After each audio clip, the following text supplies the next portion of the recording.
É Ana Júlia Casagrande. Tá com quantos anos? 36. Você tem quantos filhos? Tenho 2 filhos. O Gabriel tem 15 anos, que nasceu sem nenhuma necessidade. E tem o Henrique, que fez 4 anos, que é uma criança rara. Como é que foi assim, esse processo quando você descobriu ali? Qual foi o diagnóstico e o que você pensou na hora? Uma gravidez um pouco conturbada, né? E tive um descolamento, daí fiz um acompanhamento de risco. Mas até então tudo bem, a gente ainda estava lá nas 36 semanas, já quase na reta final. Estava considerando que estava tudo bem, né? E quando de repente senti ele parar de mexer, fui pro hospital, uma médica falou: olha mãe, a gente só pode ajudar ele se ele estiver aqui fora. Aí dentro eu não posso te garantir nada. E eu falei, então, né? Pegou a gente de surpresa, não teve nem reação. Feliz por, né, saber que ia conhecer ele. E que sabia que já estava no final da gestação, a gente não tava com uma preocupação, assim. 36 semanas. 35 mais 3, mas ele veio tão grandão que o médico arredondou para 36. Então, de início, assim, não foi uma preocupação, porque como era diabetes gestacional, a gente pensou que fosse uma coisa mais técnica, assim, né, do tempo de nascimento. E ele nasceu hipotônico, né, ele não se mexia, ele ficava parado, tinha o olhar perdido e não foi evoluindo, né, na UTI. Ele até chegou a mamar. Aí fizeram aquela ecografia que eles fazem no prematuro e viram que ele tinha uma hidrocefalia bem grande, que não apareceu na gestação. O que significa isso? Hidrocefalia é o acúmulo de líquido na cabeça. A gente tem um líquido que corre no corpo, que ele absorve o sistema nervoso central de 4 em 4 horas. O Henriquinho não absorve esse líquido. E esse líquido se acumula na cabeça. Aí faz uma pressão, aumenta o crânio, porque eles têm ainda a moleira molinha, né? E vai lesionando o cérebro. Aí a maternidade falou, olha mãe, aqui a gente não pode tratar dele, a gente não tem como fazer um exame, você precisa ir para o hospital. Aí no 7º dia de vida dele foi para o Pequeno Príncipe, fez os exames de imagem, aí lá a gente descobriu que não era só essa água que desencadeou aquele sintoma dele, que tinha sangue também. Então ele tinha tido um AVC dentro da minha barriga. E a gente só sentiu porque ele estava em sofrimento fetal, ele já estava sem os sinais, por isso que ele nasceu de cesárea de emergência. Aí ele nasceu sem sinais, foi para UTI, graças a Deus recuperou, chegou lá e descobriu sua hidrocefalia. O sangue do AVC estava infeccionado, teve meningite, então ele só pôde pôr uma válvula para tirar esse líquido dentro da cabeça dele com 60 dias de vida. E nesse meio tempo a gente foi tirando com a agulha mesmo, literalmente, fazendo pulsão. A gente tirava da moleira e tirava da coluna. A gente fazia no hospital, porque todo esse tempo ele ficou na UTI, porque ele ficou muito frágil, muito sensível. Como é que foi assim, deixar ele na UTI e ir pra casa assim? Não, sair da maternidade sem ele no braço foi o pior dia da minha vida. Assim, acho que de todo o período que a gente passou no hospital, da luta que a gente teve, eu primeiro de tudo confiei em Deus. Né? Falei, Deus, os médicos não, como o AVC dele é muito raro, eles não acreditavam que ele ia chegar na cirurgia e passar pela meningite. Mas acho que de toda a nossa batalha, todas as nossas jornadas até aqui, o sentimento de impotência, de sair sem ele no braço, sem saber o que ia acontecer, acho que até hoje foi o que mais me pegou, assim. Porque daí, quando estava no hospital, estava do lado, estava vendo, estava sentindo o cheiro dele. Depois disso, não tinha. E na maternidade você só podia ir na hora do mamar, sabe? Então foi uma semana assim que não cabia em mim, sabe? Aquele sentimento. E foi o meu mais velho que me abraçava, falou assim, mãe, calma, vai passar, sabe? E eu, sabendo que ele também estava passando por aquilo que a gente, sabe? Não tinha o que fazer, sabe? Então a gente demorou para conseguir administrar esse sentimento. Aí ele foi para UTI, a gente teve que sacudir a poeira e falar, vamos ver o que ele precisa, né? E o que ele precisava, o tratamento médico e confiar em Deus. Mas os médicos eram médicos e não acreditavam no diagnóstico dele. Então eles chegaram a mandar o Henrique para casa para a gente despedir antes da cirurgia.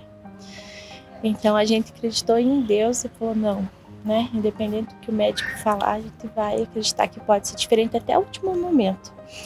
E ele chegou no dia da cirurgia, que baixou a infecção, foi pra cirurgia, o médico falou assim, olha mãe, ele vai ficar na UTI ainda.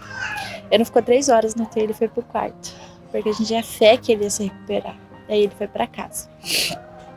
E nesse diagnóstico da hidrocefalia da válvula, a gente descobriu também que a configuração do cérebro dele é diferente. Ele tem síndrome de Dunning-Walker, então a parte motora do cérebro ele não tem.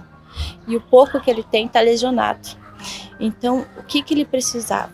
O nosso cérebro tem capacidade de se regenerar, tal da neuroplasticidade, conheci essa palavra lá no hospital. O médico falou assim, olha, o cérebro do teu bebê agora vai se reorganizar, ele falou. Né? Agora que ele sobreviveu, ele vai, só que a gente não sabe como. Você vai ter uma criança especial. Eu falei, eu pedi para Deus para deixar ele viver.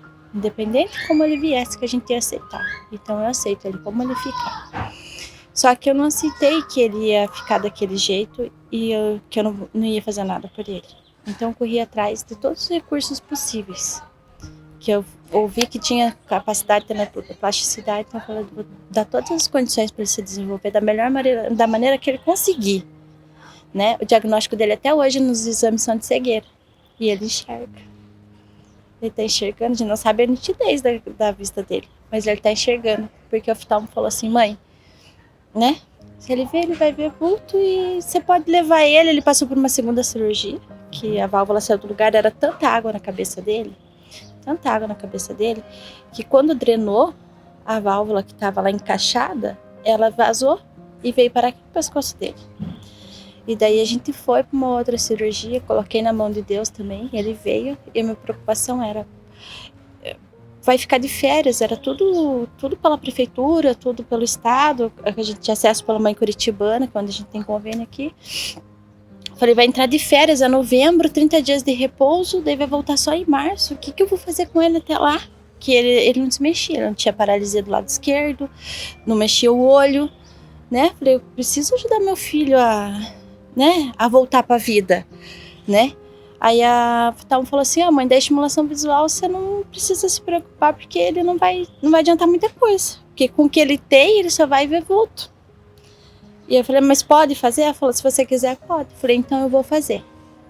Sabe? E a gente foi atrás e a gente conseguiu de uma forma abençoada. Deus tem guiado o desenvolvimento dele. Só que assim, Deus, ele dá a condição, o milagre, né? Mas a gente tem que trabalhar junto com Deus. E aqui é o que a gente faz, né? Dá o atendimento, dá o suporte, dá a orientação. Tem um fisioterapeuta e ele teve todo esse suporte para se desenvolver. E foi essencial para ele. O terapeuta trabalhava lá e eu trabalhava em casa. O que o ANSIP significa para o teu filho, para você? A ANSIP significa para mim, assim, a oportunidade de vida, tanto para ele quanto para mim. Porque a gente que é mãe atípica, a gente acaba se doando muito. Não tem outra opção. A gente não tem opção. Aquela criança depende só de você naquele momento, né?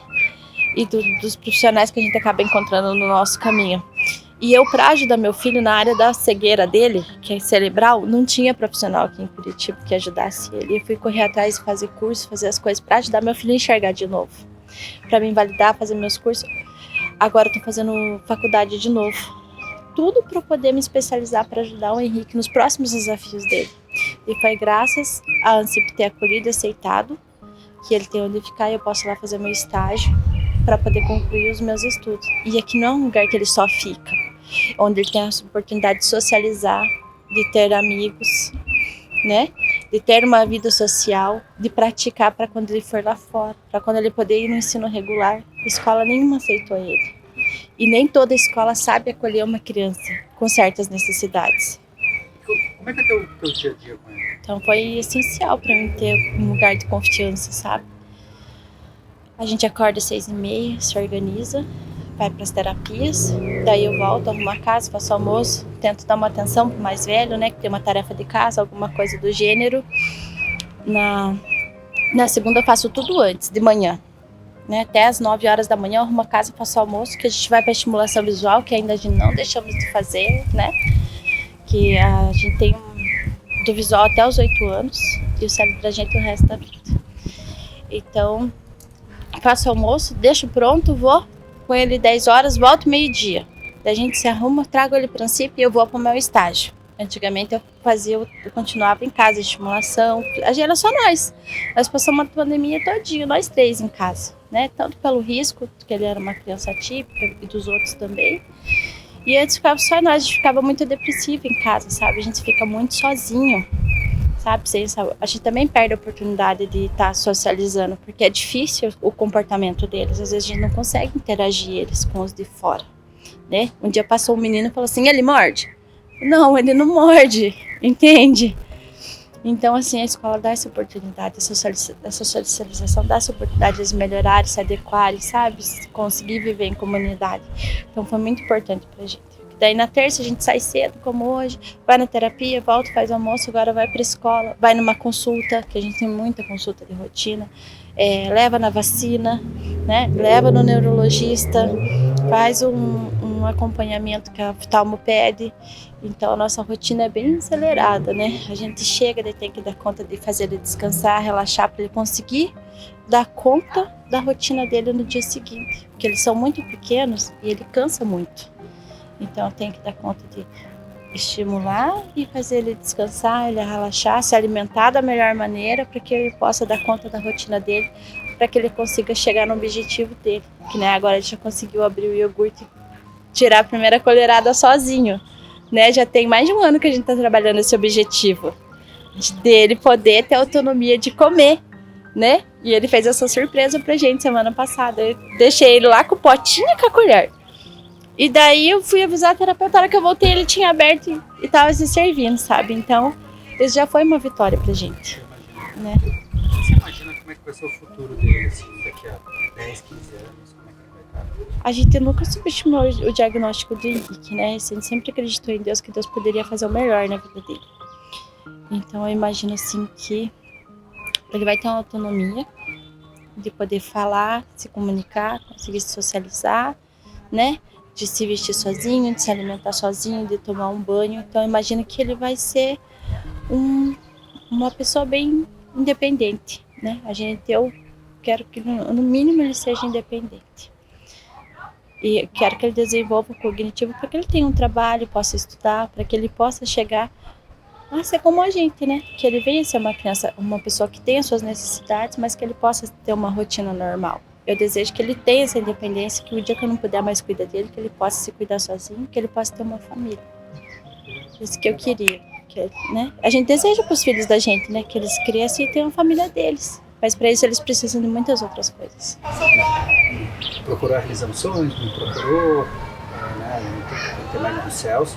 E você poderia pegar e falar, vamos fazer uma ação, uma vaquinha para mim. Mas por que você está direcionando e conectando com a CIP e não puxando uma coisa para você? Porque eu tive a sorte, a bênção de encontrar pessoas no meu caminho, bons profissionais e pessoas que me orientaram, que me deram essa oportunidade de dar esse desenvolvimento para o meu filho. E nem todo mundo tem essa chance de ter um profissional, de ter um lugar, sabe? Nem toda mãe tem essa orientação, nem tem mãe que tem formação, sabe? Tem muita família que recebe o diagnóstico e acaba aceitando e deixa de dar a oportunidade da criança se desenvolver, né? Que eu falei para o Celso, a gente tem que mostrar para essas famílias que diagnóstico não é destino, que a criança tem chance, sabe? Dá uma oportunidade de vida, a oportunidade de desenvolvimento que você dá nessa faixa etária, a oportunidade de vida para as crianças. Então, esse é o lugar que está mais próximo de mim, que além de ter dado oportunidade, né, de inserir o Henrique nesse ambiente, de eu poder também estar me especializando, não só para ajudar ele, a gente vai começar a fazer trabalho voluntário também, começar a dar atendimento e reabilitação visual, dar chance para as outras crianças aprenderem a enxergar novamente, né? Então, eu direcionei para o CIP porque eles estão perto de mim, né? E onde eu tive essa janela de atender. A vontade é de abraçar todas as crianças do mundo, né? Mas quanto mais crianças, mais famílias a gente conseguir abraçar e a gente poder dar essa oportunidade para as famílias, eu acho que não tem porquê, que a gente que tem coração de mãe sabe a importância do desenvolvimento, de você ver teu filho conseguir comer sozinho, teu filho conseguir entrar debaixo de um chuveiro, coisa que o Henrique não conseguia, né? Não conseguia nem tomar banho, não aceitava fralda, né? Passava o inverno sem roupa.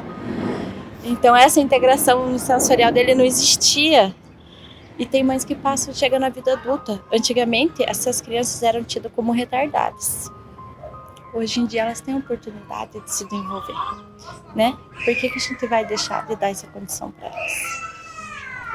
Obrigada. Que Deus abençoe. Obrigada mesmo por entender o desejo do meu coração.